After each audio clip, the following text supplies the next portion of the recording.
Hello बच्चों, आप लोगों का शशांक एंड दीपू के यूट्यूब चैनल में बहुत बहुत स्वागत है। हम लोग एक्टिव पैसिव की वीडियो को पढ़ रहे थे और आज हम लोग पार्ट 6 को पढ़ेंगे। ठीक।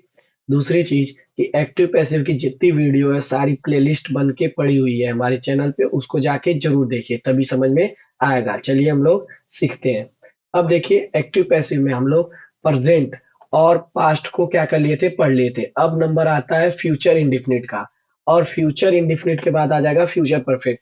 अब देखिए प्रेजेंट टेंस में present indefinite, present continuous, present perfect, इन तीनों का बनता है। फिर पास्ट में past indefinite, past perfect, past continuous का बनता है। ठीक। पास्ट परफेक्ट कंटीन्यूअस और प्रेजेंट परफेक्ट कंटीन्यूअस का नहीं बनता है। उसी तरीके से फ्यूचर इंडिफिनिट का एक्टिव से पैसिव वाइज बनता है। अब देखिए फ्यूचर इंडिफिनिट को जब हम पहचानना सीखेंगे तो उसमें देखेंगे कि फ्यूचर इंडेफिनिट की पहचान होती है विल और इसके बाद वर्ब की फर्स्ट फॉर्म आती है। ठीक।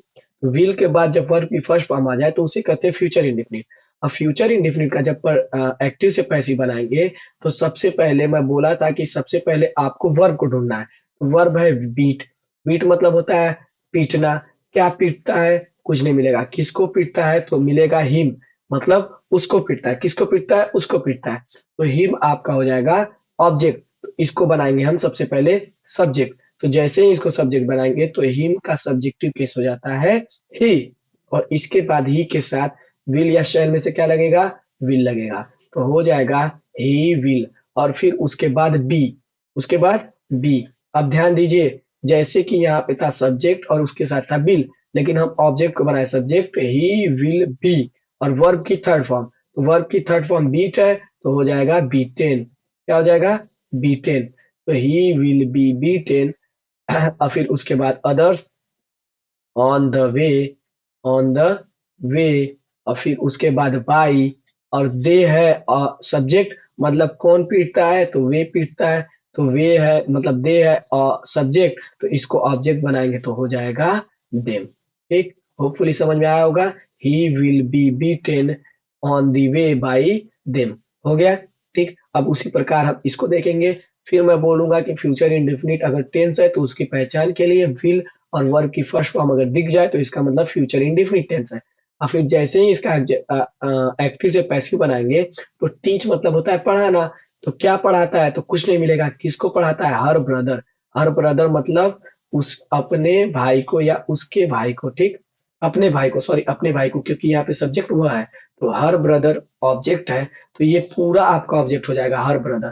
तो her brother, her brother, BROTHER, her brother. और फिर उसके बाद विल, विल।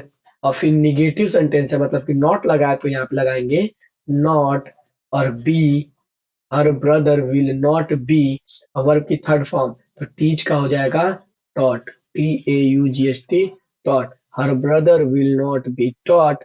फिर उसके बाद अदर्स में आपका हो जाएगा टुमारो। क्या हो जाएगा? Tomorrow. Her brother will not be taught tomorrow. और फिर उसके बाद बाई और शी आएगा सब्जेक्ट, क्योंकि कौन पढ़ाता था? वह जो होगा ऑब्जेक्ट है। तो सी का जो ऑब्जेक्टिव केस होता है वो क्या होता है? हर होता है। ठीक। ये ऑब्जेक्ट और सब्जेक्ट वाले में मैं समझा चुका था। ठीक। होपफुली आपको फ्यूचर इंडेफिनिट बनाना आ गया होगा। अब हम आएंगे फ्यूचर परफेक्ट। कहेंगे सर फ्यूचर कंटिन्यूअस कहा गया, तो फ्यूचर कंटिन्यूअस का एक्टिव से पैसिव नहीं बनता है, और फ्यूचर परफेक्ट कंटिन्यूअस का भी एक्टिव से पैसिव नहीं बनता है। अब फ्यूचर परफेक्ट को पहचानने के लिए क्या होगा कि फ्यूचर परफेक्ट टेंस अगर पहचानेंगे तो उसमें विल, हैव और वर्ब की थर्ड फॉर्म आती है। और जब एक्टिव से पैसिव बनाएंगे तो विल, हैव और इसके बाद बस बीन लगा देते हैं। ठीक। वर्ब की थर्ड फॉर्म उसमें भी होती है और इसमें भी होती है। ठीक। होपफुली समझ में आ रहा होगा। अब देखिए इसको हम बनाने चलते हैं। सबसे पहले हम पकड़ेंगे किसको? वर्ब को। वर्ब क्या है? रिटन। रिटन मतलब होता है लिखना। क्या लिखता है? His letter. क्या लिखता है? लेटर। लेकिन किसको लिखता है? उसको। ठीक। उसको लेटर लिखता है। ठीक। तो हिज लेटर पूरा क्या हो जाएगा? ऑब्जेक्ट हो जाएगा, और इसको बनाएंगे हम सब्जेक्ट। तो हो जाएगा हिज लेटर। ठीक। होपफुली समझ में आ रहा होगा। His letter. और फिर इसके साथ लगाएंगे विल।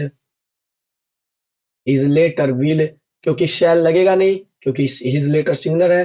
तो हिज लेटर विल और फिर उसके बाद लगाएंगे हैव और been. His letter have been और वर्ब की थर्ड फॉर्म रिटेन, क्या हो जाएगा? Written. His letter have been written और फिर उसके बाद अदर्स है नहीं, तो फिर उसके बाद बाय लगा देंगे और ही का ऑब्जेक्टिव केस क्या हो जाएगा? हिम हो जाएगा। होपफुली समझ में आ रहा होगा। His letter will have been written by him. ठीक।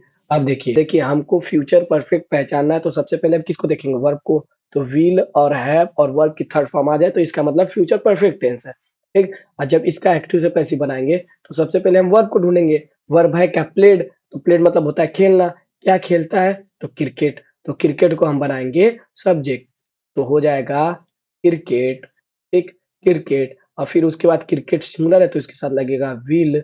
अब देखिए नॉट जैसे ही आया तो नॉट को यहाँ पे लिख देंगे। ठीक। मैं बोला था मेन वर्ब जो होता है, मेन हेल्पिंग वर्ब होता है, उसी के बाद नॉट लगा दिया जाता है। तो क्रिकेट विल नॉट हैव और फिर उसके बाद बीन। अब देखिए ये यहाँ पे सब कुछ सेम था, बस यहाँ पे बीन एक्स्ट्रा लग गया। ठीक। Cricket will not have been. ठीक। अब प्ले का हो जाएगा प्लेड। ठीक। क्योंकि यहाँ पे वर्ब की थर्ड फॉर्म यहाँ पे भी थी, यहाँ पे भी हो जाएगी। Cricket will not have been played और फिर उसके बाद इधर मैं लिख देता हूँ बाई। बाई और दे का हो जाएगा देम। तो हो जाएगा cricket will not have been played by them.